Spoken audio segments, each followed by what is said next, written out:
defended Kobe Bryant's parents for selling his championship ring. Gil, you said you can't be mad at the parents on this one. They broke. They got no money. You can't be mad because they're selling the ring. The money wasn't left to them. They trying to eat. Big shout out to Gilbert Arenas. He's a NBA veteran, a retired. Of course, he's into the media space, and he gave such a great perspective on Nightcap on the Kobe Bryant parent situation of them selling memorabilia. I've never heard that particular side of the story before. He came with the parents' perspective and him knowing a lot of inside knowledge. A lot of people have speculated and thought this and that. This was the first time an NBA player said, without a doubt, this is what's going on. Kobe Bryant's parents are broke. And the reason why they're broke is, one, Kobe's dad played in the NBA when the money wasn't there. I mean, that's just what it is. The NBA was a fledgling league. And at that point, a lot of the players, they made a good amount of money for that time. But in comparison, they weren't millionaires. Not the millionaires of the day. So that doesn't translate well 40, 50 years from now where they can't set themselves up. Fast forward, they have an all-world son who decides to meet a lady, a woman, very early in life.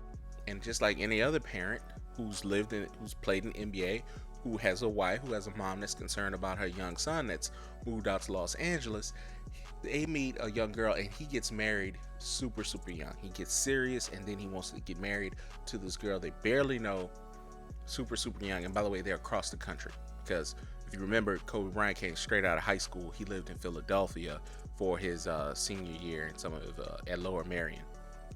So his parents were in Philly, and now, you know, he's out in LA and he's trying to find his way, and he finds his way to meeting someone special in his life. He decides to take the next step.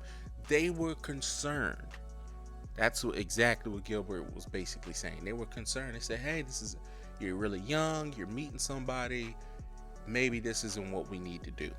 Of course, that gets back to the girlfriend who became the wife, and that always had a divide there, always had an issue there. So what Gilbert put a light on is the parents never wanted to sell the shit in the first place. They don't want to do that. They had to sell his high school stuff because they thought it would bring money and value back. Why would they have to do that? I always thought, why would they do that? Do they not like Kobe? Do they not talk to him? And Gilbert basically said no, that bridge had been divided between him and the parents, and they were essentially cut off at maybe different stages, whatever the case may be. But they don't, as a parent, you don't want to sell your son's memorabilia. That's not what you want to do. But you got to do what you got to do to survive. They got to eat, as Gilbert said. Keep up with it, right? They don't have a job. They're in their 60s and 70s. So Kobe was taking care of them. Now they're cut off. Now, what did they do to survive? And the fact of the matter is, he's absolutely right.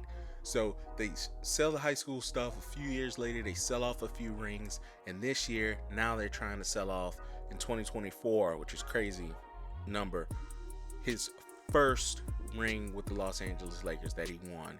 He had a copy made. They did a whole certificate of authenticity. And now they're selling it on the open market. Right now, if you could hear this, you could probably bid on this. It's up to $90-something thousand for that ring. They're going to use that money to absolutely live, which is crazy. They had a son that before he unfortunately passed had hundreds of millions of dollars in net worth. It is what it is. Sometimes, family gets funny about money and things don't always work out. But the main theme that I've just never illuminated to me before is they never had an argument or a fight, all-out fight with their son, according to Gilbert Arenas. It was, we don't want to sell this, but we got to survive. We need money to live.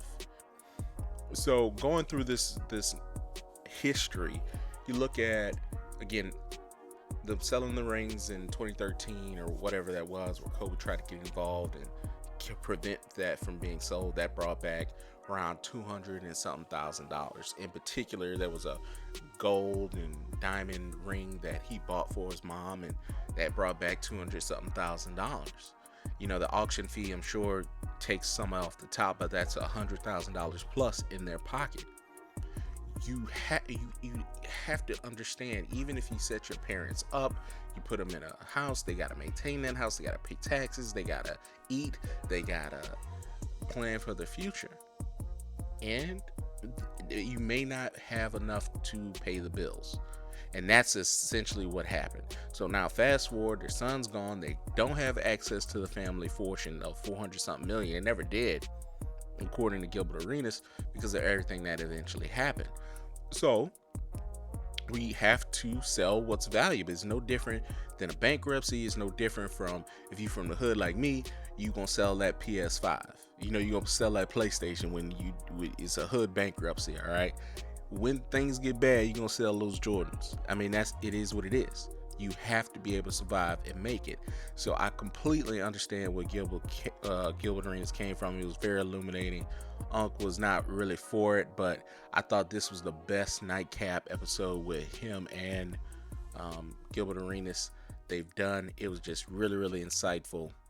And it's really, really sad in a lot of respects, because Shannon made a big point that his parents wasn't with him putting up shots, and that's why I disagree. No. As a parent, you're gonna be there with your child. I guarantee you, an NBA son was playing with his NBA father. That's how it works. You know, that's how Del Curry got a Steph Curry and a Seth Curry. He was there putting up shots with his son and giving him all kind of insight and advice, not on the NBA but basketball itself. So I completely object to that. I don't know, you know, how it feels to have hundreds of millions of dollars and feeling like you're being taken advantage of by people that love you. I don't know that feeling. I'm sure that's hellacious.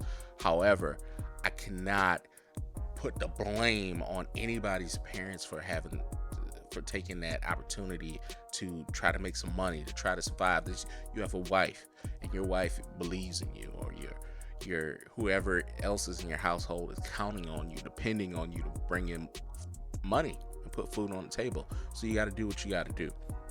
I completely respect that. You know, he should.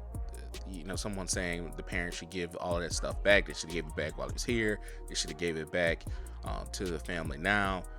But it is what it is. When times get tight, you got to look at the stuff that's valuable. And I just think it was just a new perspective that I appreciate Gilbert for putting forth in the world. Heritage Sports.